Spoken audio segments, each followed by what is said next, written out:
social media is now a terrorist group, a terrorist organization, according to the Sultan of Sokoto. And what are his reasons? It brings about religious intolerance, and it brings about division of Nigeria. And who told you that Nigeria is not already divided? Oga, wake up, collect your money. Nigeria is already divided. People are just waiting for the official pronouncement. That is just it. Nigeria is already divided across people that see things from an objective point of view and people that see things from a fanatic religious point of view. That is just it. And you know why it's not yet fully blown? It's not yet fully blown. One, because of the resources in Delta, which is the crude. And secondly, because if you are to impose that other ideology fully on every other person, it will be challenged. It will be kicked against. And that is why you now have a situation where they are lying low.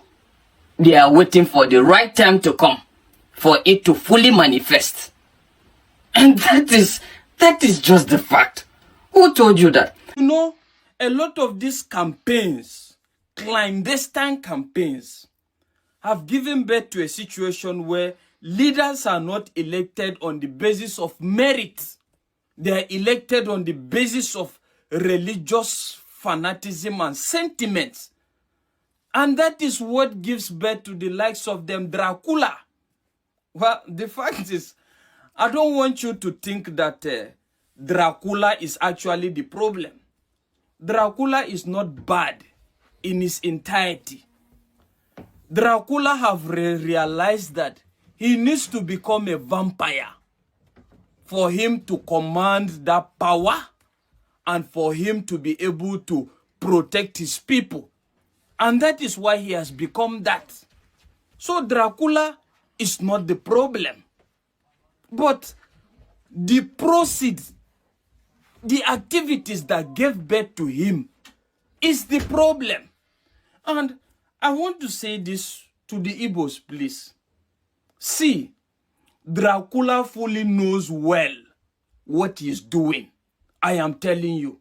And you people and Dracula have a similar ideology. Very similar ideology. You are progressive in nature. Anybody that attempts to divide you from Dracula on the basis of the fact that people are, not be today, people begin to suffer. And Dracula is not the cause. Dracula fully knows what he's doing. But when it fully manifests, you will get to see, even when I'm alive or not alive, I am telling you, you will see what Dracula is all up to. That is what I need to tell you. So calm down. We not Otilo. Now only God will save us. And the fact is, we believe that with these little things, possibly it will change the minds of those sitting on the fence. But those that are not sitting on the fence, those that have been finally conclusive in their ideology or whatever, nothing can be done to change that. So please, unite. Dracula is your man. Dracula knows what he's doing. But the fact is, you need to become a vampire before you can be able to command power. Dracula fully understood that. So that is why I don't waste my time talking much about the government is supposed to do this. See, the fact is, the system have been infiltrated already with a high number of these people that thinks according to fanatic religious belief and tribal sentiments. That is just it. Let's tell ourselves, how long can we keep lying to ourselves? So the fact is, please, in as much as we are trying to redeem what needs to be redeemed, know who is for you and know who is against you fully, and go with him. That is all I'm trying to say. How many more bandits need to post on TikTok for the government to take this seriously? How many more people need to die for the government to take the insecurity in northern Nigeria seriously? How many more women need to be raped for the government to take the insecurity in Iowa seriously? How many more villages will be burnt for the government to take the insecurity in northern Nigeria seriously? How can bandits be posting TikToks, but somehow they cannot be traced? What kind of audacity do the bandits have to be able to post on TikTok? So I ask again, why is it that when someone comes out to demand the government to do its job, all of a sudden the DSS are all over you, and then you get detained? But a bandit can post on TikTok. You cannot tell me that the bandits have more ammunitions than our military. You cannot convince me that they are more equipped than our military. You cannot convince me that they know the job more than the military. You can't tell me that. And of course, we will try more to cultivate that culture in our people, while at the same time bringing the Fulanis in one fold and try to arrest their traditional practice of moving from one place to the other. And that is very big, an uphill task. But I think we can communicate with them more, because to them they don't have borders from Cameroon to Nigeria. But that's the thing, Excellency. How do we ensure that those who will be participating in this federal government largely funded program will be Nigerians? In terms of the funding? No, in terms of the operations. Operations. You said to bring in the Fulanis together. We have Fulanis from other countries. The issue of misconception, I said there is a lot of mistrust and misconception with regards to the Fulani man. The Fulani man is a global or an African person. He moves from the Gambia, from Senegal, and his nationality is just a Fulani man. And as a person, I may have my relations in the Cameroon, but they are also Fulani men. I have relations because from the maternal side, I'm a Fulani man. And that is why we want to educate people. A Fulani man sees himself as a Bayelsan, as somebody coming from the Niger Delta, because he speaks the Niger Delta language, which you and I don't. And of course, we would have to just take this as part of our own heritage, something that is African, and that we cannot just close the border and say the Fulani man is just a Nigerian or this. No. In most cases, the crises are precipitated by those outside Nigeria. When there is a reprisal, it is not the Fulani man within Nigeria that causes it. It is that culture of getting revenge, which is embedded in the tradition of the Fulani man, that attracts reprisal from all over the If I understand it, does that mean that those Fulani men who are maybe domiciled in other countries, who move around, they can come into the country and this plan will accommodate them as well? Yes, that's what we want to do. But it has to be done through sensitization, telling them you have to buy in the project, and you use the language, the culture itself to be able to convince them, away from the mistrust where the whole system of transhumance or pastoralism is criminalized.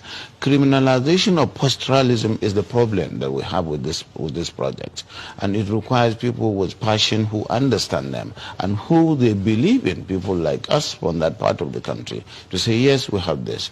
Because today there is no limit to the accusation that this and that has happened and it is the Fulani man who caused it. There is no tribe that is not that you don't have this criminality in, but certainly the way and manner we do it is really excavating the crisis and the problems. Will there be any form of documentation of all the people that will be, yes, we are within that?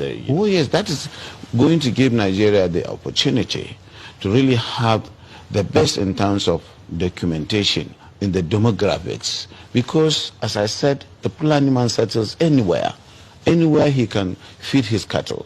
And so if they are put in one place and they are made to understand that this is to save them and their animals, they are exposed to the vagaries of the forest and what is going on, cattle rustling, killings and what have you, and that's why it is important for them to understand that staying in one place is good. And of course, in terms of the best practice of carrying the meat, the cows and the let's stay with that security angle for a bit. Is there going to be, this plan going to be a fenced enclosure where anyone who comes in is secured, so there is no one that can just come in from anywhere else? No. It is going to be a colony, and a colony does not require a fence. You will understand it is not going to be a prison. You will understand the reason why people are concerned, because of all the security issues that have been happening over time. So if that's... These forests are there anyway. If you don't occupy them and create a colony out of them, they create places for the criminals. And today, that's why you have the Sambisa forest, because it is not being utilized. But Your Excellency, much as yes, I mean, they are fantastic. We have met a lot of them who are Fulanis as well. But the concern too is, why should federal government use resources for this country to accommodate Fulani men who are not Nigerians? You see, as I said, we are already accommodating them. Do you delineate and then really know who is not a Fulani man from Nigeria? They are all Nigerians, because I said their identity, their own citizenship is Nigerian, even though we have relations all over the world, all over Africa. And so, presumably they are Nigerians. I think you get me. That is the misunderstanding. They move from one place to the other, and they have relations, kith and kins in all the parts of the country, and even outside the country. So that is why our own population is fluid. You can certainly not say this is the population of Nigeria. So this state cries again. How do you tell a child that home is no longer safe? That the place where they first set mama is now buried in ash and acres? Plateau bleeds again. Names now stuck in red. Families buried under silence. You see, we do not mourn in peace here. We mourn while running, while hiding, while asking questions when it will end. You see, we light candles with trembling hands only for the wind of bullets to blow them out. I ask, where are the promises? Where are the leaders who came with hands raised but now sit with heads stone? This is not just about Plateau. This is Nigeria's opponent, and the blood is on all of us for staying quiet, for watching the fire and calling it smoke. To the killers, you do not fight for land or pride. You murder. You burn dreams. You erase childhood with matches and machetes, and you call it purpose? No. This is evil, and evil has no tribe. We need more than prayers. We need more than speeches. We need justice that speaks louder than the gunshots, and peace that is not buried with the victims. So let the mountains hear us. Let the government be shaken. Let the world turn its eyes to Plateau State and do not look away, please, because the people of Plateau have cried long enough. The fear of who is next is eating us day by day. Before, your house will be the safest place for you to run to, but right now your house is not even safe. You run to the roadside to be saved right now. Our houses are no longer safe. Our children are no longer safe because we are scared. We are not fools. We know what to do. But are we getting the backing of the government? I'm calling on every Doma sons that have gone through this government and that are still in this government. It's time for you to rise up. If you don't rise, you are a coward. If you don't rise, you are a coward. You watch your people going down every day. You are come back, my people. You don't cast to. I don't see northern youth now. We say they don't cry out now. They complain about henchman, waiting henchman they do to their land bitterly now. This thing now everywhere that it is. So make nobody sit down for this thing now. Even middle belt now. Benue State, they don't feel well because of waiting Fulani henchman they do to their land. This thing don't they cast. Make nobody wait for government to fight for anybody. If you catch any Fulani henchman for your farmland, no leave on for government. Make on justify the matter, but you just hold on tight. Make nobody give anything for government again, because all this thing now government know this is where we see it they happen. They don't want just talk. They don't want just talk. Even our northern leaders now, they don't feel their people now. We see their youth now, they come outside now they talk. If you look at the first guy we say talk inside this video, he talk and say anything we go make power come back to northern side now. Nigeria, I don't think it be that. So when I saw him be for this country now, as I tell you, so you will be say they hear me now. You get anything where you say you want to talk about this matter, I beg drop and from inside comment section. And also if not today be your first time, make you like our video, share, subscribe. Thank you.